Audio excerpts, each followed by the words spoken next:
Hello friends, welcome to study tricks.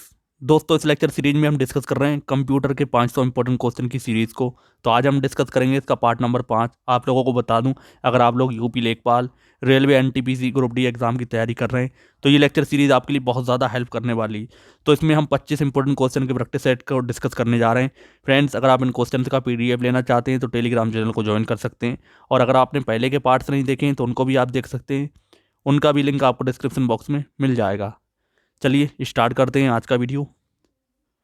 दोस्तों, हमारा पहला क्वेश्चन है कंप्यूटर के सेंट्रल प्रोसेसिंग यूनिट यानी कि सीपीयू का फंक्शन है। दोस्तों, इनमें से आपको बताना है सीपीयू का फंक्शन क्या होता है। तो सीपीयू का फंक्शन क्या होता है?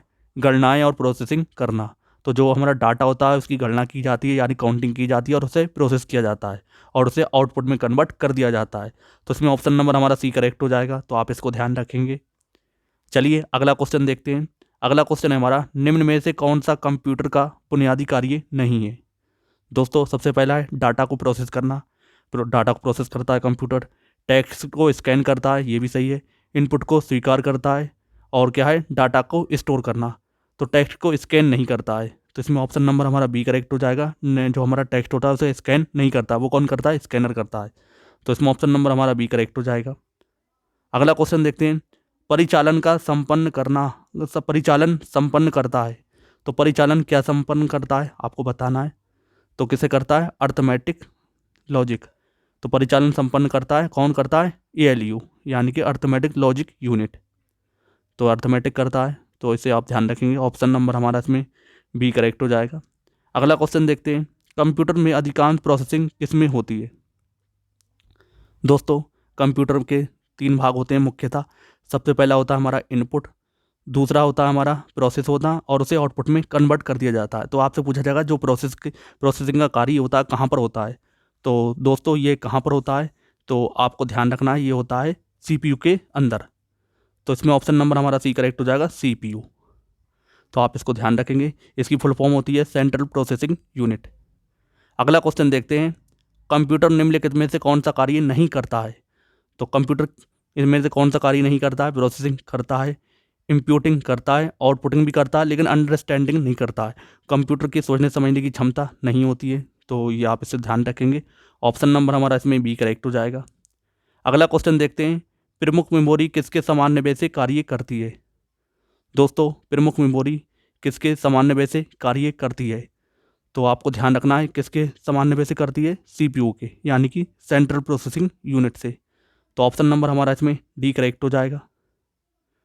फ्रेंड्स, रैम की भी आपको फुल फॉर्म ध्यान रखना है। इसकी फुल फॉर्म होती है रैंडम एक्सेस मेमोरी। क्या होती है? Random access memory. तो इसकी फुल फॉर्म एग्जाम में पूछ सकते हैं, तो आप इसे ध्यान रखेंगे। अगला क्वेश्चन देखते हैं, माइक्रो प्रोसेसर जो कंप्यूटर का मस्तिष्क होता है यानी ब्रेन होता है, उसे कहा जाता है। तो उसे हम क्या कहते हैं? आप इसको ध्यान रखेंगे। दोस्तों, माइक्रो प्रोसेसर को हम क्या कहते हैं? Micro chip. ऑप्शन नंबर हमारा इसमें बी करेक्ट हो जाएगा, तो आप इसको ध्यान रखेंगे। अगला क्वेश्चन देखते हैं, कंप्यूटर द्वारा प्रोड्यूस किया गया परिमाण है। तो कंप्यूटर द्वारा प्रोड्यूस किया गया परिमाण क्या है? तो तो हम सबसे पहले क्या करते हैं? इनपुट देते हैं किसी भी कंप्यूटर में, और जो उसे प्रोसेस होता है और जो हमें रिजल्ट मिलता है उसे हम क्या कहते हैं? तो आपको बताना है। तो जो हमें प्रोड्यूस किया वो परिमाण मिलता है, परिणाम होना चाहिए दोस्तों यहाँ पर, यानी कि जो हमें रिजल्ट मिलता है तो वो क्या कहलाता है? वो हमारा आउटपुट कहलाता है। तो इसमें ऑप्शन नंबर हमारा सी करेक्ट हो जाएगा, आउटपुट। अगला क्वेश्चन देखते हैं, इनपुट का आउटपुट में रूपांतरण किया जाता है। दोस्तों, इनपुट को आउटपुट में कन्वर्ट किसके थ्रू किया जाता है? तो आप इसको ध्यान रखेंगे। तो किसके द्वारा किया जाता है? CPU के द्वारा। किसके द्वारा? CPU के द्वारा। ऑप्शन नंबर हमारा इसमें बी करेक्ट हो जाएगा, तो आप इसको ध्यान रखेंगे। तो अगला क्वेश्चन देखते हैं, प्रोसेस डाटा को कहते हैं। तो प्रोसेस डाटा को क्या कहते हैं आपको बताना है। दोस्तों, प्रोसेस डाटा को हम क्या कहते हैं? प्रोसेस। ऑप्शन नंबर हमारा इसमें बी करेक्ट हो जाएगा, तो आप इसको ध्यान रखेंगे। चलिए अगला क्वेश्चन देखते हैं, CPU का मुख्य घटक है। CPU यानी कि सेंट्रल प्रोसेसिंग यूनिट, इसका मुख्य घटक क्या होता है? तो CPU के अंदर कंट्रोल यूनिट होता है, मेमोरी भी होती है, और ALU यानी कि अर्थमेटिक लॉजिक यूनिट भी होती है। तो CPU के तीनों ही भाग हैं। इसमें ऑप्शन नंबर हमारा डी करेक्ट हो जाएगा, ये सभी। तो आप इसको ध्यान रखेंगे। अगला क्वेश्चन देखते हैं, कंप्यूटर की क्षमता है। दोस्तों, कंप्यूटर की जो कैपेसिटी होती है कैसी होती है? तो निम्न होती है, उच्च होती है, सीमित होती है, असीमित होती है। तो आपको इस चीज़ ध्यान रखना है, कंप्यूटर की भी कैपेसिटी होती है वो लिमिटेड होती है, ना ज़्यादा हाई ना ज़्यादा कम और ना ज़्यादा अनलिमिटेड। अनलिमिटेड भी नहीं, क्या होती है, लिमिटेड यानी कि सीमित। ऑप्शन नंबर हमारा इसमें सी करेक्ट हो जाएगा, सीमित।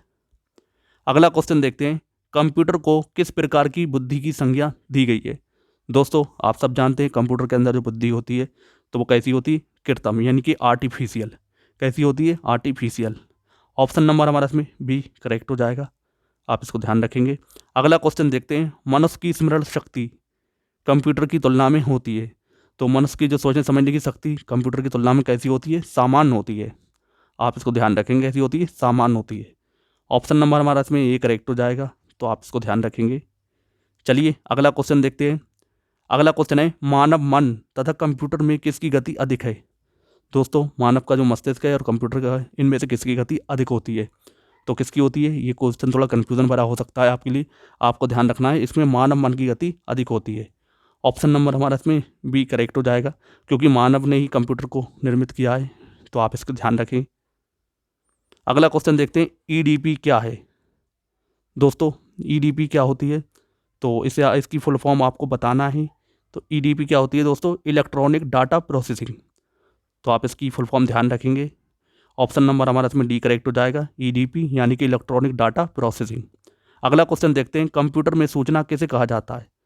दोस्तों कंप्यूटर में सूचना किसे कहा जाता है, तो आपको ध्यान रखना है, कंप्यूटर में सूचना किसे कहते हैं, डाटा को, संख्याओं को, एकत्रित डाटा को। तो किसे कहते हैं, जो हमारा डाटा कलेक्ट किया जाता है उसे क्या कहते हैं, सूचना यानी एकत्रित डाटा को। ऑप्शन नंबर हमारा इसमें सी करेक्ट हो जाएगा, तो आप इसको ध्यान रखेंगे। अगला क्वेश्चन देखते हैं, कंप्यूटर में डाटा किसे कहा जाता है। अभी तो आपसे इन्फॉर्मेशन यानी कि सूचना किसे कहते हैं, पिछले क्वेश्चन में आप देख सकते हैं, इसमें आपसे सूचना यानी कि इन्फॉर्मेशन के बारे में पूछा गया था। नेक्स्ट क्वेश्चन है, कंप्यूटर में डाटा किसे कहा जाता है। तो कंप्यूटर के अंदर डाटा जो स्टोर होता है वो चिन्ह हो सकता है, संख्या हो सकती है, या दी गई सूचना हो सकती है। तो इसमें ऑप्शन नंबर हमारा कौन सा करेक्ट हो जाएगा, चिन्ह व संख्यात्मक सूचना को क्या कहते हैं हम, डाटा। तो आप इसको ध्यान रखेंगे, ऑप्शन नंबर हमारा डी करेक्ट हो जाएगा।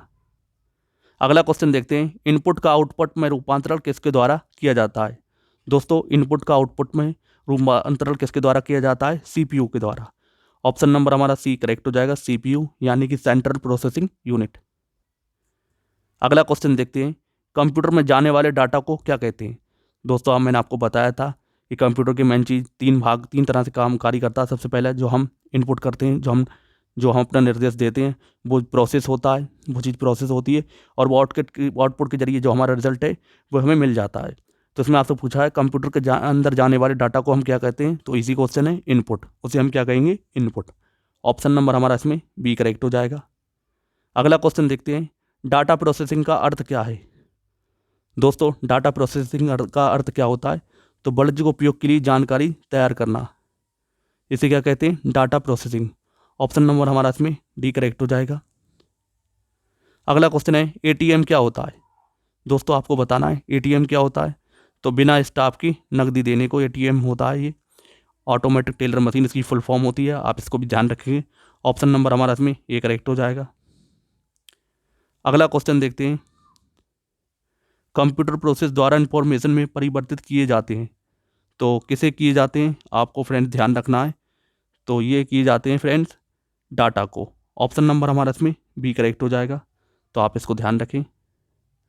अगला क्वेश्चन देखते हैं, एक इलेक्ट्रॉनिक डिवाइस जो डाटा को इंफॉर्मेशन में कन्वर्ट करते हुए प्रोसेस करता है, दोस्तों क्या कहलाता है, तो आप इसे ध्यान रखेंगे, इसे हम क्या कहते हैं, प्रोसेसर। ऑप्शन नंबर हमारा इसमें सी करेक्ट हो जाएगा, प्रोसेसर। अगला क्वेश्चन देखते हैं, प्रथम गणना यंत्र है। दोस्तों प्रथम गणना यंत्र जो बनाता तो कौन सा बनाता, अबेकस। ऑप्शन नंबर हमारा सी करेक्ट हो जाएगा।